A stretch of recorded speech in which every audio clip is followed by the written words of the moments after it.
projeto. Para que vocês entendam mais detalhadamente essa situação, um exemplo para ilustrar. Vamos supor que um vereador ele não concorde com determinado projeto de lei que foi protocolado na Câmara e que está em tramitação e que trata de um assunto lá que se relacione ao IPTU, que é o Imposto Predial Territorial Urbano. O vereador ele já tem uma posição de discordância desse projeto de lei, mas ele está na Comissão de Constituição e Justiça. Ao examinar esse projeto de lei na Comissão de Constituição e Justiça, ele não identifica erros no projeto de lei. Ou seja, o projeto de lei está correto, tanto quanto ao seu conteúdo, como quanto à sua forma. Isso na Comissão de Constituição e Justiça. Então, esse vereador na Comissão de Constituição, Justiça e Redação, ele vai opinar pela tramitação da matéria, porque não é função dele ali na Comissão de Constituição, Justiça e Redação enfrentar o mérito político. Ele não vai dizer porque ele é contra ali na Comissão de Constituição e Justiça, porque o papel da Comissão de Constituição e Justiça é confirmar que o projeto é compatível com a Constituição Federal, com a Constituição Estadual, tanto quanto ao conteúdo como quanto à forma. Então, ali o vereador diz, eu sou favorável à tramitação do projeto. Quando terminar a fase de instrução e iniciar a fase de deliberação, que é em plenário, na sessão plenária, aí o vereador vai dizer que ele é contra, vai votar contra e vai argumentar, vai expor os motivos que levaram ele a se posicionar contra o projeto de lei. Algum outro vereador daqui a pouco questiona ele em plenário dizendo, mas Vossa Excelência está se contradizendo, porque na comissão foi favorável e no plenário está sendo contra. Não há contradição, há um equívoco de quem faz essa observação. Porque nas comissões o papel do vereador é instruir o projeto, é verificar as condições técnicas, a repercussão social do projeto. Ali é que o vereador faz esse trabalho. Não é o momento na fase de instrução de o vereador defender a aprovação do projeto ou defender uma possível rejeição do projeto. Isso ele faz na ordem do dia, na fase deliberativa, por isso, e não é outra razão, que antes de o projeto entrar em votação na sessão plenária, na ordem do dia, ele tem que ser discutido. Então, na ordem do dia tem a fase de discussão e tem a fase de votação. Então, nas comissões, nós temos essa característica. O olhar do vereador é para instruir o projeto. E seguindo o projeto para as demais comissões, e aí nós vamos para as comissões que têm um olhar mais voltado para o impacto social do projeto, é Comissão de Educação, Comissão de Saúde, Comissão de Infraestrutura, Obras, Denominação de Bens Públicos, são comissões voltadas para o impacto social do projeto. Se for o caso, tem que ser feita ali nas comissões as chamadas audiências públicas, para possibilitar a participação popular, porque nós não podemos mais trabalhar com a ideia de que as leis são feitas para o povo. Nós temos que nos aproximar muito do que diz a Constituição e levar em conta que as leis devem ser elaboradas com o povo. É diferente. Nós vivemos um tempo no Brasil, na década de 1970, 1980, início dos anos de 1980, que as leis eram feitas para o povo, até por decretos-lei. Hoje não existe mais decreto-lei e o que nós temos que trabalhar, e a Câmara tem que se aproximar desse pilar, é a elaboração da lei com a sociedade. Então, a lei ela precisa, em determinadas situações, no seu processo de elaboração, ser trabalhada através de um diálogo social. Para isso tem as audiências públicas e tem a participação popular. E uma pergunta que surge, e é normal, e a gente tem que trabalhar com essa questão, é quando é obrigatória a realização de audiência pública e é obrigatória a participação popular na elaboração de uma lei? Essa pergunta surge com frequência. Como eu sei nas comissões se eu tenho ou não que fazer audiência pública? Então, qual é a resposta para essa pergunta? A resposta é, depende da lei que está sendo elaborada. Se a lei que está sendo elaborada trata de um assunto que gera um grande impacto para a comunidade, nós necessitamos sim fazer audiências públicas e abrir o processo de participação da sociedade. Esse é o critério. Então, como eu sei se eu preciso ou não fazer audiência pública? eu preciso olhar as consequências que vão ser geradas da lei que eu estou elaborando. Se essas consequências que estão sendo geradas a partir da lei que eu estou elaborando, elas produzem impacto não só no ambiente do governo, como também junto à sociedade, nós vamos ter que abrir para a participação da sociedade e nós vamos ter que trabalhar aí por meio de audiências públicas.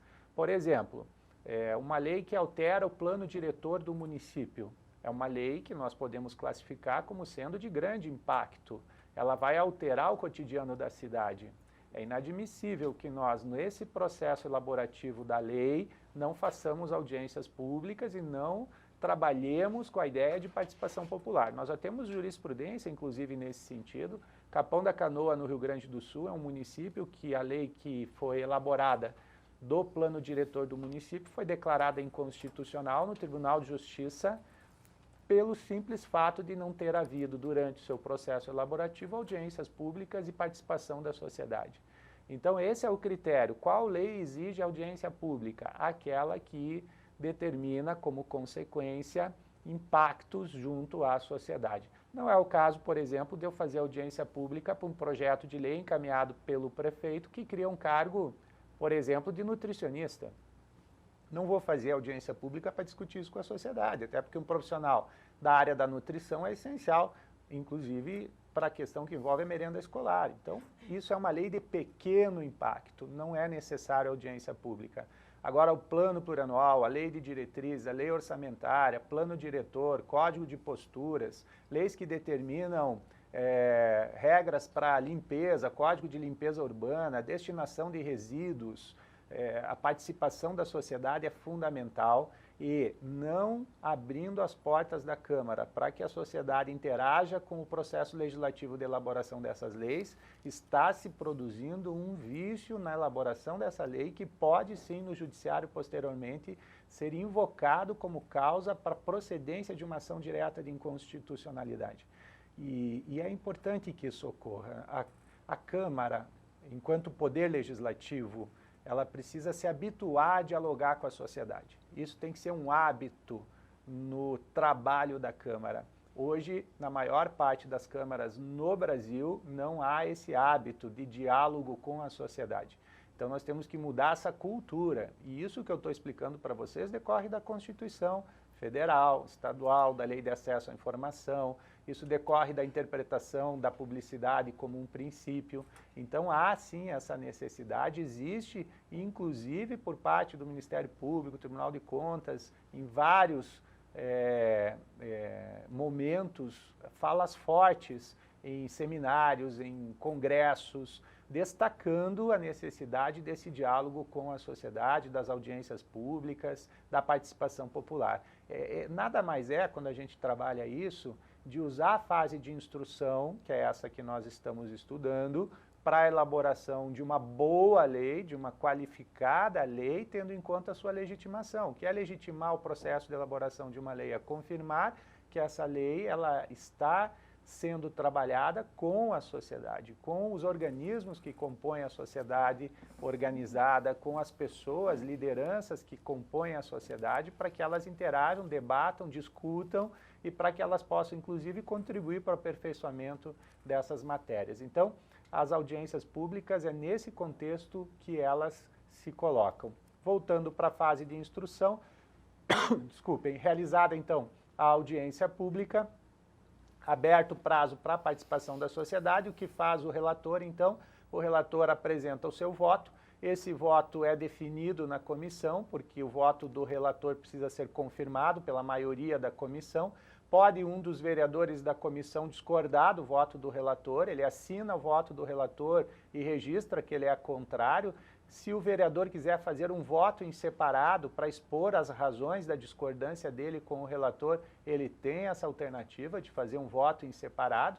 E tendo então a adesão, o voto do relator, da maioria dos membros da comissão, este voto se torna o parecer da comissão. Numa eventualidade do voto do relator não conseguir a adesão da maioria dos vereadores da comissão, cabe ao presidente da comissão, então, designar um novo relator para fazer um novo voto, contemplando, então, aquilo que a comissão pensa.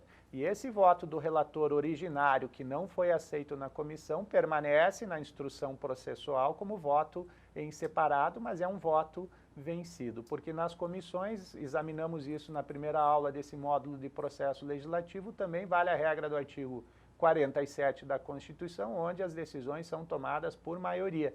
Então, o voto do relator, se acatado pela maioria da comissão, se transforma em parecer. Não acatado pela maioria da comissão, fica como voto em separado e é designado um novo relator. Concluídos os pareceres, o que tem que fazer? De novo, tem que divulgar os pareceres, no mínimo por 24 horas. A divulgação dos pareceres é necessária. Quando eu falava para vocês sobre o protocolo proativo, como nós estamos registrando aqui que foram elaborados os pareceres das comissões, o que tem que o presidente da Câmara fazer? Dar divulgação dos pareceres das comissões. Como cada comissão se manifestou sobre o projeto de lei em tramitação? Porque isso faz parte do processo de conhecimento público da rota que a matéria está seguindo no seu processo elaborativo. Divulgados os pareceres por todas as mídias que a Câmara tem, insisto com vocês, TV Câmara, redes sociais, site da Câmara. Tem câmaras que usam também o seu banco de dados, de e-mails, para poder divulgar os pareceres. Quanto mais esse trabalho for feito, mais a Câmara está se aproximando do princípio da eficiência. Então, feita essa divulgação, a matéria está apta, então, a ir para a terceira fase. A terceira fase é a fase de deliberação. Essa fase de deliberação, ela ocorre em plenário. Ela vai acontecer na ordem do dia. No entanto, é preciso, antes de realizar a sessão plenária, divulgar a pauta da ordem do dia. A Câmara tem que dar conhecimento para a sociedade de quais projetos serão na sessão plenária de terça-feira, por exemplo, que é ordinária, que é todas as terças-feiras, nesse exemplo que eu estou dando, quais projetos estarão em discussão e em votação. Essa é também um requisito para atender o princípio da eficiência, para que isso seja trabalhado dentro da maior transparência possível. Também é necessário 24 horas no mínimo, tem regimentos que até estabelecem um prazo maior, 48 horas, para fazer essa divulgação.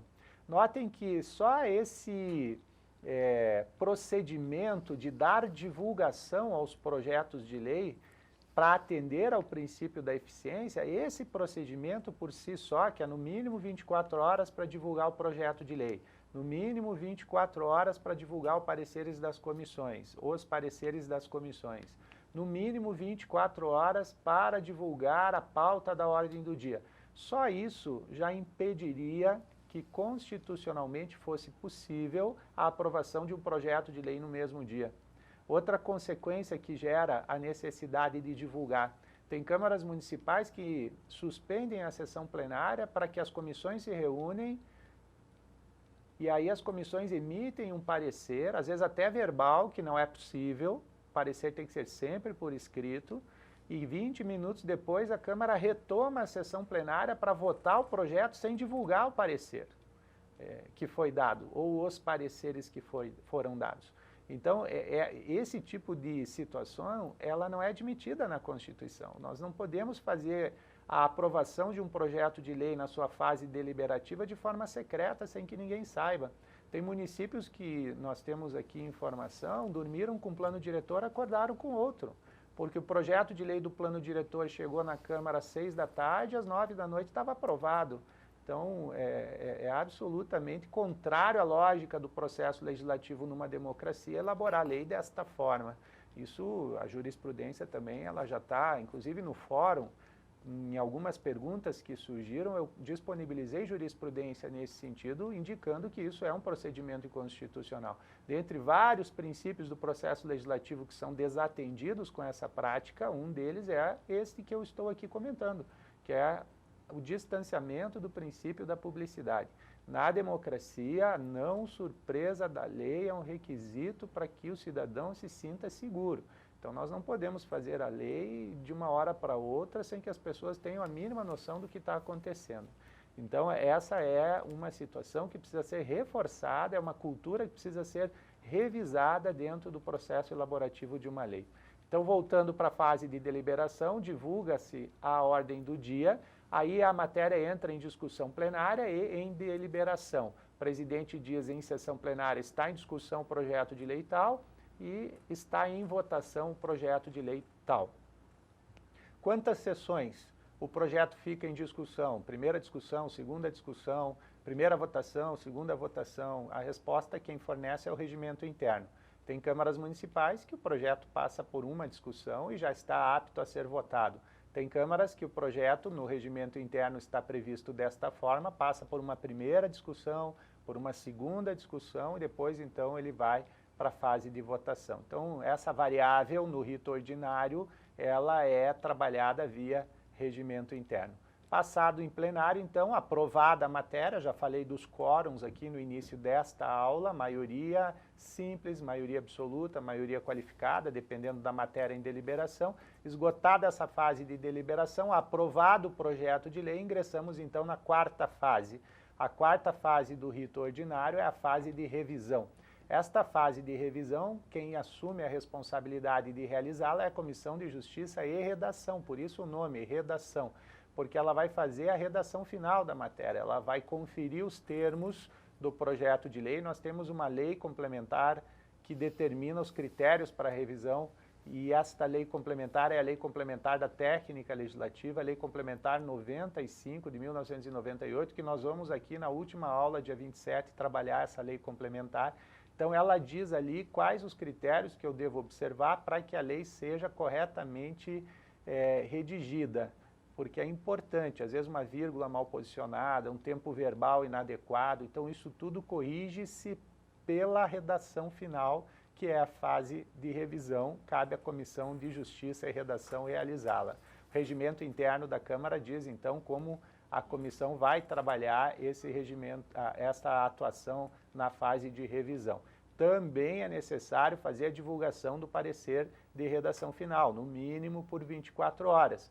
Por quê? Porque a sociedade tem que saber como a Câmara finalizou o texto daquele projeto aprovado. E este texto divulgado como redação final da matéria aprovada na Câmara vai fazer o espelhamento da lei, porque a matéria, depois de divulgada a redação final, é encaminhada para o prefeito via autógrafo legislativo, e se o prefeito sancionar, a sanção é sob a redação final do projeto de lei. Ele não pode modificar aquilo que foi elaborado em termos de revisão na Câmara, ou seja, ele não pode alterar o texto da redação final do projeto disponibilizado pela Câmara. Outro papel da redação final é absorver eventuais emendas aprovadas em plenário, porque a emenda termina na fase deliberativa. Depois da fase deliberativa não existe mais emenda, porque a emenda tem caráter acessório e ela se acopla ao projeto se ela for aprovada. Então, aprovada uma emenda ao artigo 3º, por exemplo, na sessão plenária, a redação final vai absorver o texto da emenda para alterar o artigo 3º. Se a emenda for rejeitada em plenário, arquiva-se. Então, não existe mais a possibilidade de falar de emenda depois da fase deliberativa. Por isso que um dos equívocos que eu noto, e frequentemente eu escuto ser referido, é o prefeito dizer: eu vou vetar a emenda do vereador. O prefeito não tem como vetar a emenda, porque a emenda não chega para o prefeito. O prefeito ele veta ou todo o projeto, ou ele veta um artigo, um parágrafo, um inciso, uma linha, mas são textos que estão articulados no projeto por meio da redação final. Então, vetar a emenda é uma hipótese que a Constituição não aceita. Inclusive, no parágrafo 2º do artigo 66 da Constituição, consta expressamente que o veto parcial tem que incidir sobre artigo, parágrafo, inciso ou a linha. Não refere emenda, nem poderia, porque a emenda ela não chega para o prefeito nesse texto. Então, nós temos aí a fase de revisão. Por fim, passada a revisão, nós vamos para a fase executiva. E na fase executiva, adiante eu vou mostrar para vocês, aí nós temos o veto, a possibilidade, se o projeto não for sancionado, dele ser vetado, e a Câmara tem que apreciar o veto. Mais para frente eu vou mostrar como isso ocorre. Então, esses são os procedimentos a serem observados no rito ordinário.